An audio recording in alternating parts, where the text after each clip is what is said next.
ఛానల్‌ని సబ్స్క్రైబ్ చేసుకోకుంటే వెంటనే సబ్స్క్రైబ్ చేసుకొని బెల్ ఐకాన్‌ని క్లిక్ చేయండి. తద్వారా మేము వీడియో అప్లోడ్ చేయగానే మీకు వెంటనే నోటిఫికేషన్ వస్తుంది. మీ స్కోర్‌ని కామెంట్స్‌లో తెలియజేయండి. అలాగే మన వీడియోస్ నచ్చితే లైక్ చేయండి. మీ ఫ్రెండ్స్ మరియు ప్రిపేర్ అవుతున్న వారికి షేర్ చేయండి. అదేవిధంగా మీ ఫేస్‌బుక్ మరియు ఇన్‌స్టాలో కూడా పోస్ట్ చేయండి. దీనివల్ల మన వీడియోస్ మరింత మందికి రీచ్ అవుతాయి. మన విత్‌చారి.inలో అన్ని కాంపిటీటివ్ ఎగ్జామ్స్ ప్రిపరేషన్ ప్రాక్టీస్ టెస్ట్‌లు ఉచితంగా అందుబాటులో ఉన్నాయి. కావున వెబ్‌సైట్‌ని విజిట్ చేసి ప్రాక్టీస్ చేయండి.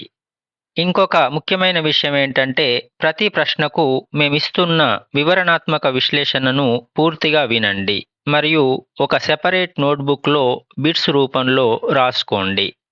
ఇలా చేయడం ద్వారా ఎగ్జామ్లో ఈ టాపిక్ మీద ఎలాంటి క్వశ్చన్ వచ్చినా కూడా మీరు దాన్ని సులభంగా సమాధానం ఇవ్వగలుగుతారు.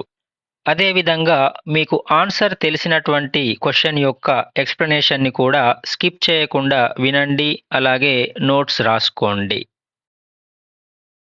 భారతదేశంలో అతి చిన్న నది ఏది?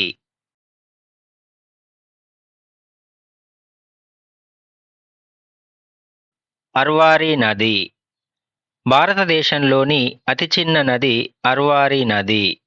ఇది రాజస్థాన్‌లోని అల్వార్ జిల్లాలో ప్రవహించే చిన్న నది. దీని పొడవు కేవలం 45 కిలోమీటర్లు మాత్రమే.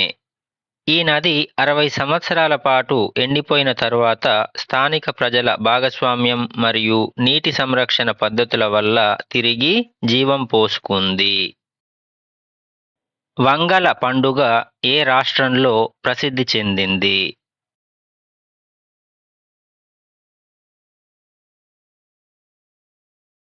మేఘాలయ. వంగల పండుగను మేఘాలయలోని గారో తెగ ప్రజలు పంట చేతికి వచ్చిన సందర్భంగా జరుపుకుంటారు. దీనినే 100 డ్రమ్ముల పండుగ అని కూడా పిలుస్తారు.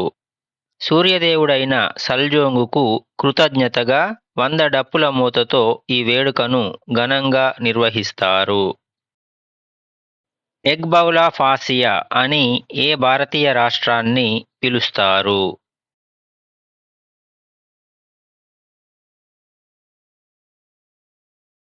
ఆంధ్రప్రదేశ్. భారతదేశంలోనే అత్యధికంగా కోడిగుడ్లను ఉత్పత్తి చేసే రాష్ట్రంగా ఆంధ్రప్రదేశ్ ప్రథమ స్థానంలో నిలిచింది. ఇక్కడి అధునాతన పౌల్ట్రీ పరిశ్రమలు మరియు భారీ ఉత్పత్తి సామర్థ్యం కారణంగా దీనికి ఎగ్ బౌల్ ఆఫ్ ఆసియా అంటే ఆసియా కోడిగుడ్ల గిన్నె అనే పేరు వచ్చింది. పింక్ సిటీ ఆఫ్ ఇండియా అని ఏ నగరాన్ని పిలుస్తారు?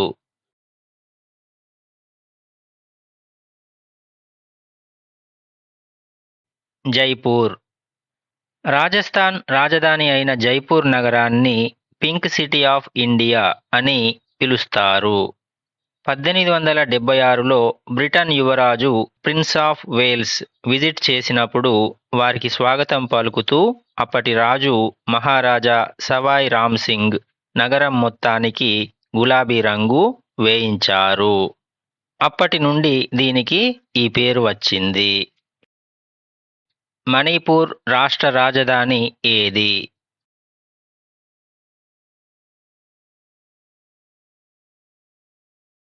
ఇంపాల్. ఈశాన్య రాష్ట్రమైన మణిపూర్ రాజధాని ఇంపాల్. ఇది ఆ రాష్ట్రంలోనే అతిపెద్ద సాంస్కృతిక కేంద్రంగా ఉంది. మిగిలిన ఆప్షన్లలో కోహిమా నాగాలాండ్కు, ఐజ్వాల్ మిజోరాంకు మరియు షిల్లాంగ్ మేఘాలయ రాష్ట్రానికి రాజధానులుగా ఉన్నాయి. ఉస్తాద్ సుల్తాన్ ఖాన్ ఏ ప్రసిద్ధ భారతీయ వాయిద్య విద్వాంసుడు?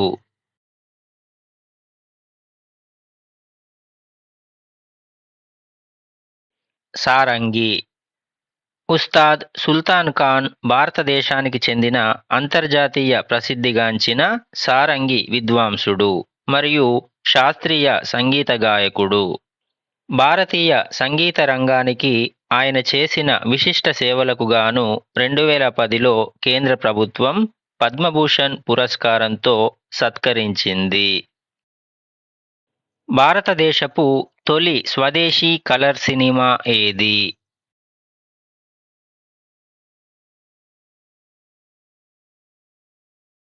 కిసాన్ కన్య. భారతదేశపు మొట్టమొదటి స్వదేశీ రంగుల సినిమా 1937లో విడుదలైన కిసాన్ కన్య. మోతీ గిద్వానీ దర్శకత్వం వహించి అర్దేషిర్ ఇరానీ నిర్మించిన ఈ హిందీ చిత్రం సినీ కలర్ ప్రక్రియను ఉపయోగించి పూర్తిగా స్వదేశీ పరిజ్ఞానంతో భారతదేశంలోనే రూపొందించబడింది. వరల్డ్ కప్ చరిత్రలో హ్యాట్రిక్ సాధించిన తొలి క్రికెటర్ ఎవరు?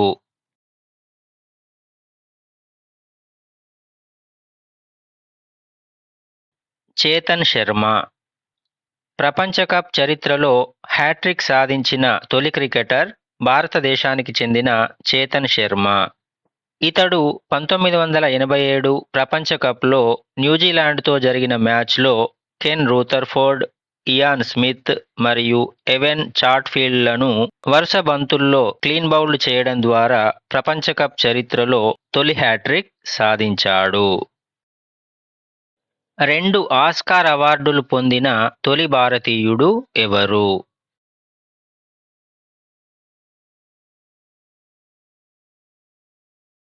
ఏఆర్ రెహమాన్. 2 ఆస్కార్ అవార్డులు పొందిన తొలి భారతీయుడు ఏఆర్ రెహమాన్. అతను 2009లో 81వ ఆస్కార్ అవార్డ్స్లో అంటే అకాడమీ అవార్డ్స్లో స్లమ్డాగ్ మిలియనీర్ చిత్రానికి బెస్ట్ ఒరిజినల్ మ్యూజిక్ స్కోర్ మరియు బెస్ట్ ఒరిజినల్ సాంగ్ విభాగాలలో 2 ఆస్కార్ అవార్డులను గెలుచుకున్నాడు. భారత్లో రాష్ట్రపతి పాలన విధించబడిన తొలి రాష్ట్రం ఏది?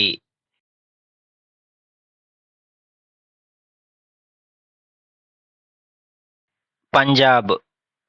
భారతదేశంలో మొదటిసారిగా పంజాబ్లో ఆర్టికల్ 356 ప్రకారం 1951 జూన్ 20న రాష్ట్రపతి పాలన విధించబడింది. 1952 ఏప్రిల్ 17 వరకు 302 రోజుల పాటు ఆ రాష్ట్రం రాష్ట్రపతి పాలనలో ఉంది. భారత జాతీయ కాంగ్రెస్లో అంతర్గత కలహాల కారణంగా దీనిని విధించారు. గాయత్రి మంత్రం ఋగ్వేదంలోని ఎన్నవ మండలంలో ఉంది?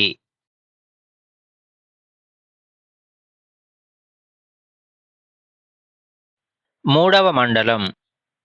గాయత్రి మంత్రం ఋగ్వేదంలోని 3వ మండలంలో ఉంది. సూర్య భగవానుడి రూపమైన సవిత్రు అంటే సావిత్రి దేవతను స్తుతిస్తూ విశ్వామిత్ర మహర్షి ఈ మంత్రాన్ని రచించారు.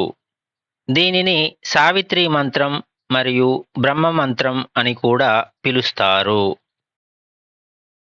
ఆదేశిక సూత్రాలు భారత రాజ్యాంగంలోని ఎన్నవ భాగంలో ఉన్నాయి?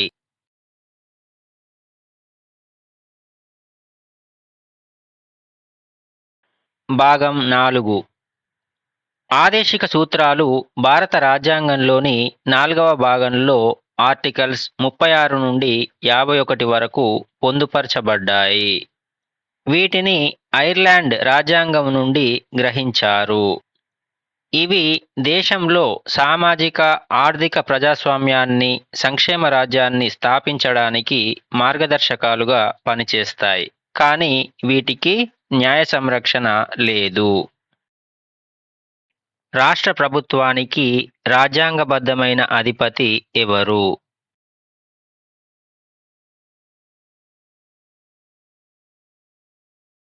రాష్ట్ర గవర్నర్.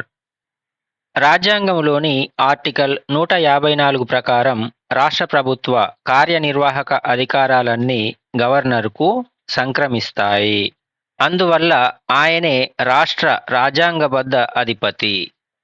అయితే వాస్తవ కార్యనిర్వాహక అధికారాలు మాత్రం ముఖ్యమంత్రి నాయకత్వంలోని మంత్రిమండలి చేతిలో ఉంటాయి. ఏషియాటిక్ సొసైటీ ఆఫ్ బెంగాల్ను స్థాపించింది ఎవరు?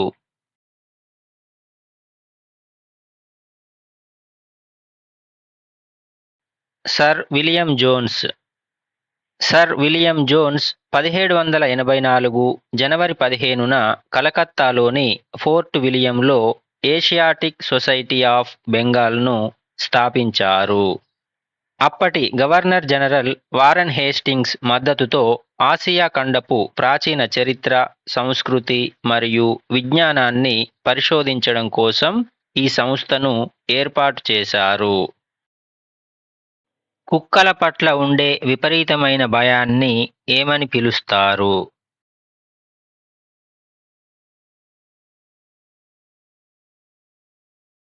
సైనోఫోబియా. కుక్కల పట్ల ఉండే తీవ్రమైన భయాన్ని సైనోఫోబియా అంటారు. మిగిలిన ఆప్షన్లలో ఫెలినోఫోబియా అంటే పిల్లుల పట్ల భయం, జూఫోబియా అంటే సాధారణంగా జంతువుల పట్ల భయం, మరియు అక్రోఫోబియా అంటే ఎత్తైన ప్రాంతాల పట్ల ఉండే భయం. లడఖ్ ప్రాంతంలో జరుపుకునే హేమీస్ పండుగ ఎవరికి సంబంధించింది?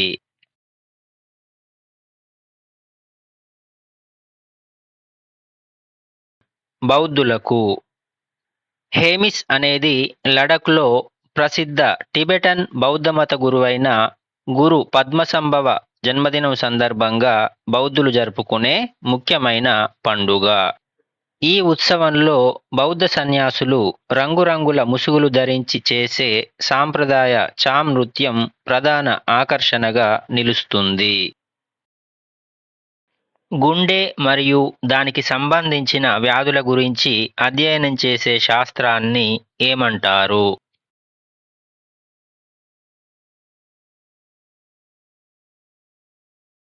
కార్డియాలజీ. గుండె మరియు దానికి సంబంధించిన వ్యాధుల అధ్యయనాన్ని కార్డియాలజీ అంటారు. ఈ రంగానికి చెందిన నిపుణులను కార్డియాలజిస్ట్ అని పిలుస్తారు. మిగిలిన ఆప్షన్లలో నెఫ్రాలజీ మూత్రపిండాల గురించి, హెపటాలజీ కాలేయం గురించి, డెర్మటాలజీ చర్మం గురించి అధ్యయనం చేస్తాయి. జాతీయ విద్యా దినోత్సవం ఏ రోజున జరుపుకుంటారు?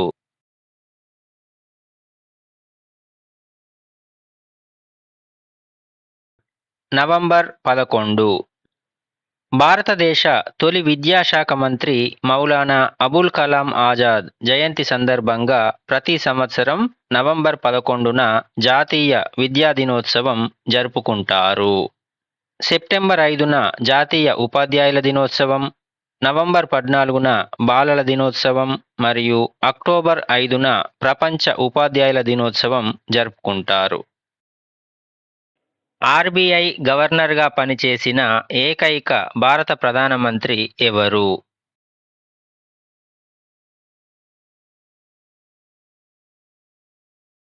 డాక్టర్ మన్మోహన్ సింగ్. ప్రముఖ ఆర్థికవేత్త అయిన డాక్టర్ మన్మోహన్ సింగ్ 1982 నుండి 1985 వరకు రిజర్వ్ బ్యాంక్ ఆఫ్ ఇండియా 15వ గవర్నర్గా విధులు నిర్వహించారు. ఆ తర్వాత ఆయన 2004 నుండి 2014 వరకు భారతదేశానికి ప్రధానమంత్రిగా సేవలందించారు. టిఎస్ కృష్ణన్ ఏ ప్రముఖ సంగీత వాయిద్య విద్వాంసుడు?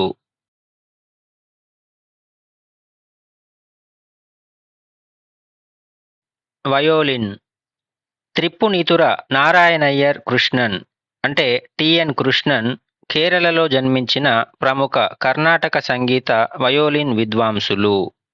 చెన్నైలో స్థిరపడిన ఆయన లాల్గుడి జయరామన్ మరియు ఎంఎస్ గోపాలకృష్ణన్లతో కలిసి కర్ణాటక సంగీత వయోలిన్ త్రిమూర్తులుగా ప్రసిద్ధి చెందారు. వానపాముల పెంపకాన్ని ఏమని పిలుస్తారు?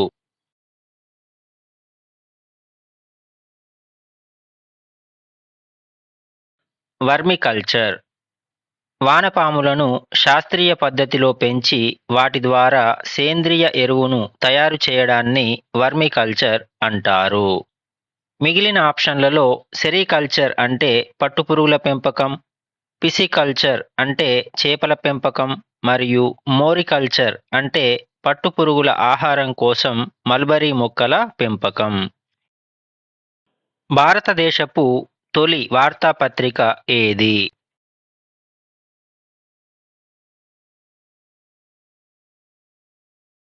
హికీస్ బెంగాల్ గెజిట్. 1780 జనవరి 29న జేమ్స్ ఆగస్టస్ హికీ కలకత్తా నుండి హికీస్ బెంగాల్ గెజిట్ అనే వారపత్రికను ప్రారంభించారు. ఇది భారతదేశంలోనే కాకుండా మొత్తం ఆసియా ఖండంలోనే ప్రచురించబడిన మొట్టమొదటి ఆంగ్ల వార్తాపత్రిక. భారతదేశపు తొలి రాకెట్ ప్రయోగ కేంద్రం ఎక్కడ స్థాపించబడింది?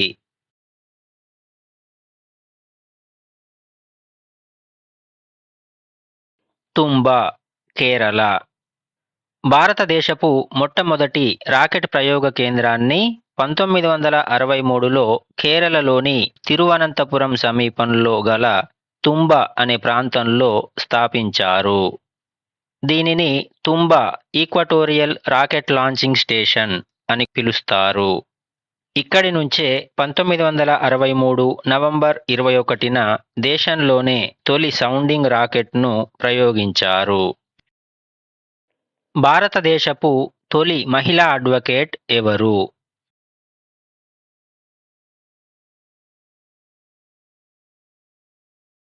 కార్నెలియా సోరాబ్జీ. కార్నెలియా సోరాబ్జీ 1892లో ఆక్స్ఫర్డ్ విశ్వవిద్యాలయంలో న్యాయశాస్త్రం అభ్యసించిన ప్రథమ మహిళ మరియు భారతదేశపు మొట్టమొదటి మహిళా అడ్వకేట్. మిగిలిన ఆప్షన్లలో ఫాతిమా బీవి సుప్రీంకోర్టు మొదటి మహిళా న్యాయమూర్తి, లీలా సేత్ హైకోర్టు మొదటి మహిళా చీఫ్ జస్టిస్, అన్నా చాందీ భారతదేశపు మొదటి మహిళా న్యాయమూర్తి. గుండె మార్పిడి శస్త్రచికిత్సను విజయవంతంగా నిర్వహించిన తొలి భారతీయుడు ఎవరు?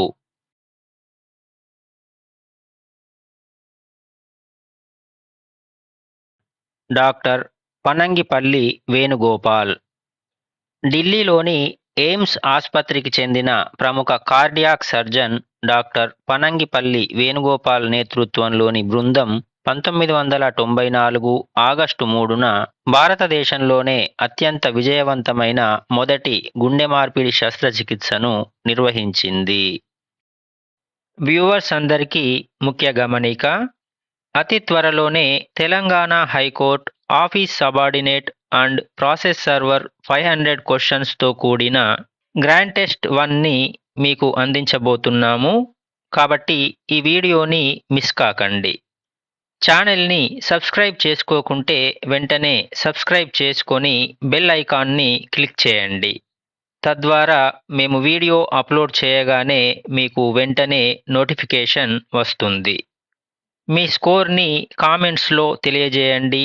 అలాగే మన వీడియోస్ నచ్చితే లైక్ చేయండి. మీ ఫ్రెండ్స్ మరియు ప్రిపేర్ అవుతున్న వారికి షేర్ చేయండి. అదేవిధంగా మీ ఫేస్బుక్ మరియు ఇన్స్టాలో కూడా పోస్ట్ చేయండి. దీనివల్ల మన వీడియోస్ మరింత మందికి రీచ్ అవుతాయి. మన withchari.inలో అన్ని కాంపిటేటివ్ ఎగ్జామ్స్ ప్రిపరేషన్ ప్రాక్టీస్ టెస్టులు ఉచితంగా అందుబాటులో ఉన్నాయి. కావున వెబ్సైట్ని విజిట్ చేసి ప్రాక్టీస్ చేయండి. ఇంకొక ముఖ్యమైన విషయం ఏంటంటే, ప్రతి ప్రశ్నకు మేమిస్తున్న వివరణాత్మక విశ్లేషణను పూర్తిగా వినండి మరియు ఒక సెపరేట్ నోట్బుక్లో బిట్స్ రూపంలో రాసుకోండి. ఇలా చేయడం ద్వారా ఎగ్జామ్లో ఈ టాపిక్ మీద ఎలాంటి క్వశ్చన్ వచ్చినా కూడా మీరు దాన్ని సులభంగా సమాధానం ఇవ్వగలుగుతారు. అదేవిధంగా మీకు ఆన్సర్ తెలిసినటువంటి క్వశ్చన్ యొక్క ఎక్స్ప్లెనేషన్ని కూడా స్కిప్ చేయకుండా వినండి. అలాగే నోట్స్ రాసుకోండి.